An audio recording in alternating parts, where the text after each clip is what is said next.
There are stories so old they carry the cold of creation within them. Stories spoken in firelight, in longhouses buried under winter snow, where the darkness beyond the walls felt alive and hungry. This is one of those stories. It begins not with thunder, not with the clash of divine weapons, but with a birth, quiet, unassuming, and utterly catastrophic.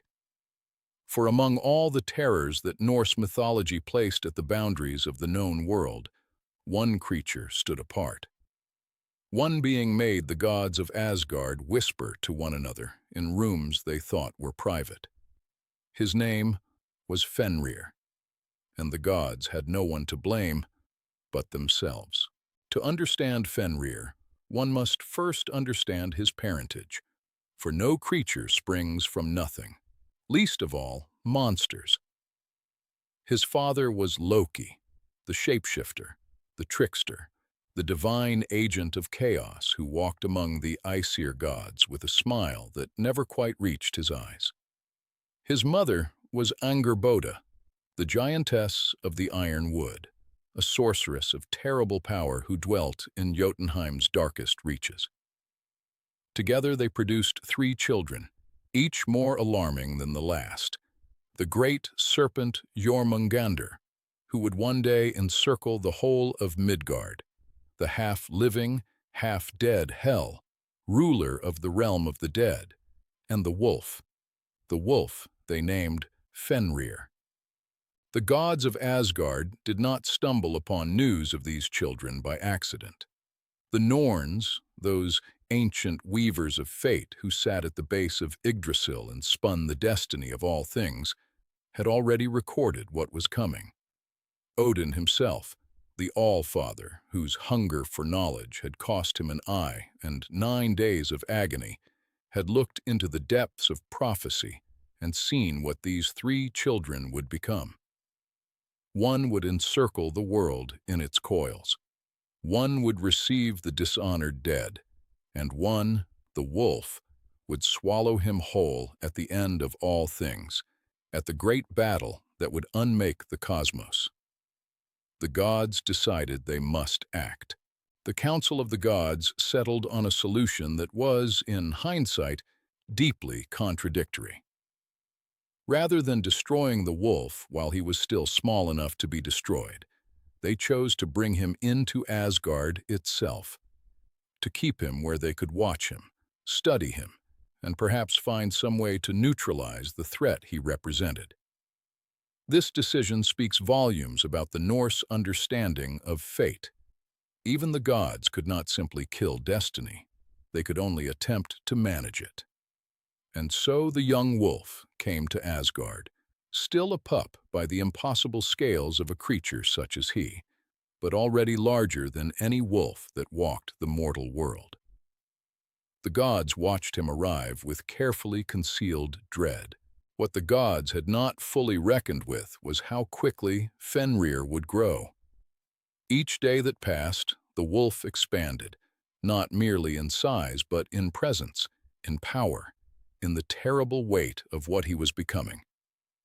The divine fields of Asgard, boundless as they seemed, began to feel smaller when he crossed them. The gods spoke of him in lowered voices, made plans behind closed doors, watched him from towers with increasing anxiety. Only one among them had the courage, or the duty, to approach Fenrir directly, to feed him, to look him in the eye, and maintain some semblance of relationship with the growing catastrophe. That god was Tyr, the one-handed warrior, the keeper of oaths. He would pay dearly for his bravery. The gods could no longer pretend the situation was manageable. Fenrir had grown to a scale that defied comprehension, and the prophecy pressed upon them with the weight of inevitability. A decision was made. The wolf must be bound. But how do you chain a creature that grows stronger by the hour, a creature that may one day be stronger than all the gods combined? They began with what they had. The dwarves forged a chain of immense size, each link thick as a grown man's torso, the iron, the finest in the 9 worlds. They called it lading. With false smiles and careful words, the gods approached Fenrir with a proposition, a test of strength. Would the great wolf prove his power by breaking free of this mighty chain? Fenrir examined the chain with those golden eyes that seemed to understand more than they revealed.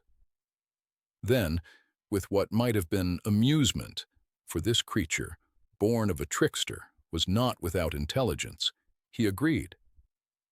The gods fastened lading around him with every art they possessed, securing each link with divine craft.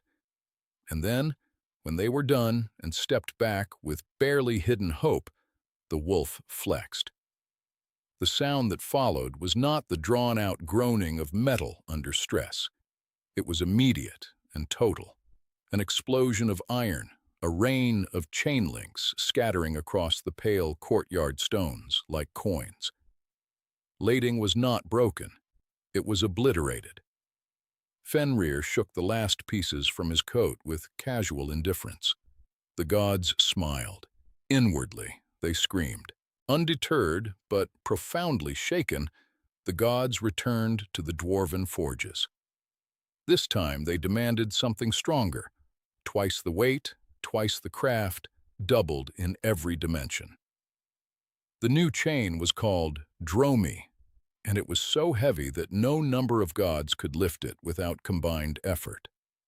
They laughed with Fenrir again, played the game of flattery and challenge, suggesting that a truly magnificent beast would surely welcome a harder test.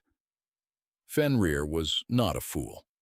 He regarded Dromi with what may have been suspicion, and yet, and here one senses the wolf's own pride entering the equation, he agreed again. Perhaps he too wanted to know the limits of his own strength. Perhaps he simply did not believe any chain in existence could hold him. He was almost right. The wolf allowed them to wrap him in Dromi. He sat still through the entire process, patient, enormous, his breath coming in slow clouds in the cold air of Asgard. When the last link was secured, when the gods had stepped back and were holding their collective breath, Fenrir began to move. He did not explode as before. He gathered himself slowly, let the chain feel his full strength in increments, pressed against it with methodical, terrifying force.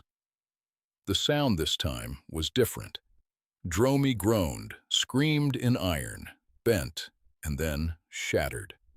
Pieces of it flew farther than lading had. A fragment embedded itself in the distant wall of Odin's hall. The gods stared at the ruin of their second attempt. Whatever hope remained was now very thin. They needed something that could not be broken. They needed something that did not exist. Ordinary force had failed. Ordinary craft had failed. The gods of Asgard, beings of immeasurable power who had shaped the cosmos, who had built walls against giants and crafted weapons that could rend the sky, were defeated by a chain. And so Odin did what he had learned to do in his long centuries of acquiring wisdom at terrible cost. He sent for those whose craft surpassed the merely divine.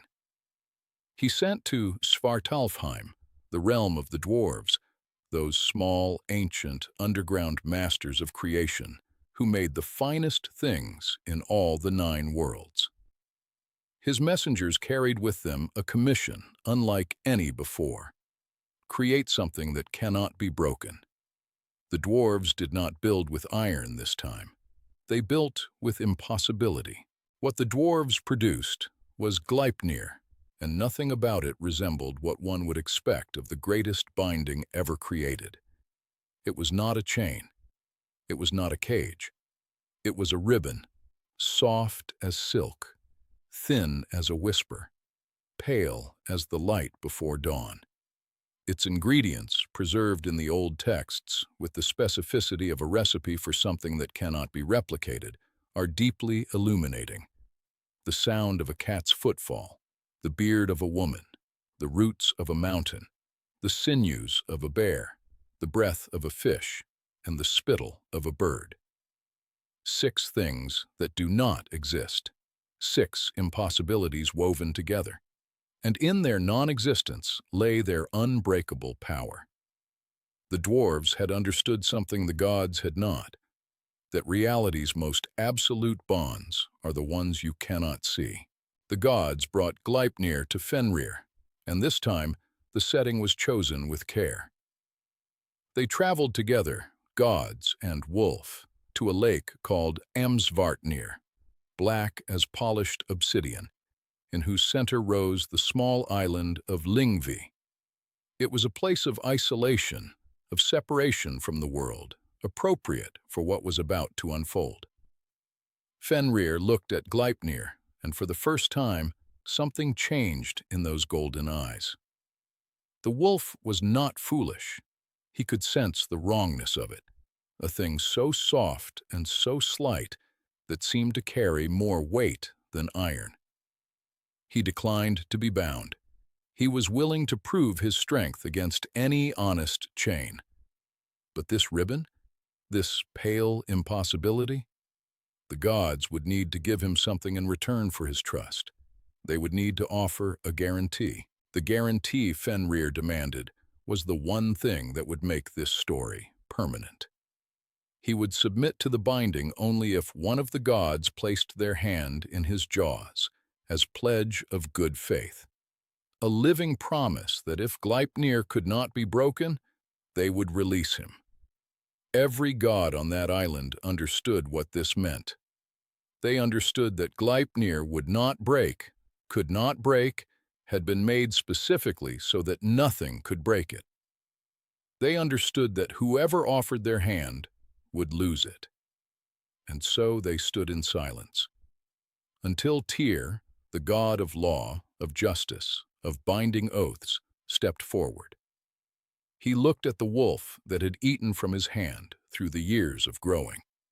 He placed his right hand, his sword hand, his entire warrior's identity into Fenrir's jaws, and he held it there. They wrapped Gleipnir around Fenrir, and the wolf flexed. He had broken lading without thought and shattered Dromi with deliberate force. He brought all of that power to bear now against the pale ribbon, and the ribbon did not break. He flexed harder. The ribbon tightened. He threw his enormous body against it, twisted, surged, brought the full catastrophic weight of his divine nature crashing against this impossible thing made of impossibilities. And the ribbon held. Not with resistance, not with the screaming of stressed metal. It held the way the sky holds the stars, quietly, completely, without drama. And in that silence, Fenrir understood. He had been betrayed. He turned his head toward Tyr, and Tyr, who had known this was coming, who had placed his hand in the wolf's jaws, understanding exactly what that oath would cost, met the wolf's eyes without looking away. The wolf's great jaws closed. Tyr's right hand was gone. The god of justice, the keeper of oaths, the god who had ensured this binding with his flesh, he stood in the circle of his silent companions with blood falling from a wrist that ended too soon, and he did not scream. Perhaps he had decided long before that moment that some costs are simply the price of necessary things. Perhaps he was preserving his dignity in the face of gods who had chosen deception over courage. The old texts do not record what Tyr said, or whether he said anything at all. They record only the fact. The hand was lost, the binding held, and the wolf howled across the black lake with a rage so immense it shook the water. And then they did what they had come to do. They left Fenrir there. They drove a great sword upright into the rock of Lyngvi, driven through Fenrir's jaws to hold them open, so that even his voice, his howl, might be constrained. The old texts say that from his open mouth a river flows, that the foam and rage of Fenrir's endless captivity has been draining into the world since the moment of his binding, and will continue until the age ends. He lies there in the cold, in the isolation of that black lake, in the impossible grip of a thing made from things that do not exist. And he waits. This is where many stories might end. The monster contained, the threat neutralized, the gods returned to their golden halls. But Norse mythology is not that kind of story. Norse mythology knows something that more comfortable traditions prefer to forget, that fate keeps its appointments. In the halls of Asgard, behind the feasting and the songs and the divine lives that seemed to stretch without horizon, there was always an awareness. The gods knew the wolf was there. They knew the wolf was growing. For in his binding, Fenrir had not stopped being what he was. He continued to expand, to swell with power and fury, pressing outward against Gleipnir with every breath, and the ribbon continued to hold. But the wolf grew. They knew that on a day whose name they did not speak aloud, the earth would shudder in a particular way. The sea would rise. A horn would sound. And somewhere on that black island, something would give, not the ribbon, but something fundamental in the structure of the cosmos itself, something that had been scheduled to break since before the first word was spoken. Ragnarok, the twilight of the gods. When Ragnarok comes, and in the Norse tradition it is always a when, never an if, the world itself conspires to free what was bound. 3 winters fall without summer between them, blanketing the world in a cold that breaks every bond of kinship and law. The stars fall from the sky. The seas churn and rise. And on that black island, in that black lake, Gleipnir, the ribbon made of impossibilities, the greatest binding ever created, loosens, not because it failed, but because the impossibilities from which it was made cease to be impossible. Cats leave footprints. Mountains root themselves. Bears show their sinews. And Fenrir stands. The old texts describe it with a simplicity that is more terrifying than any elaboration. The wolf breaks free. He opens his jaws. The lower jaw touches the earth. The upper jaw reaches the sky. Odin rides to meet his fate. This is perhaps the most extraordinary fact in all of Fenrir's story. The All-Father knows precisely what awaits him and rides to the battlefield regardless. He gathers the Einherjar, the honored dead from Valhalla, and rides at the head of an army toward an end he has seen in prophecy 1,000 times. He meets Fenrir on the field of Vigrid, the great plain where the final battle plays out. The old texts are direct. There is no last-minute escape. There is no clever counter-move from the god who built his entire existence on cleverness and wisdom. Odin, spear raised, rides into the open jaws of Fenrir and is swallowed whole. The wolf that the gods raised among them, feared among them, bound and betrayed, consumes the king of all the gods. The prophecy, patient as stone, keeps its appointment exactly. Fenrir does not survive Ragnarok long. He is killed by Odin's son, Vidar, who thrusts a blade through the roof of the wolf's mouth in revenge for his father. But this is, in a sense, beside the point. The story of Fenrir is not ultimately a story about a wolf, or even about the end of the gods. It is a story about the consequences of fear-driven action, about what happens when those in power respond to an uncertain threat not with wisdom, but with deception and force. The gods created the very conditions for their own destruction by treating Fenrir as a monster before he became one. They bound him with betrayal. They sealed his rage. They built their doom into the architecture of their choices. Norse mythology does not offer comfort. it offers truth. And sometimes, the most monstrous thing in the story is not the wolf.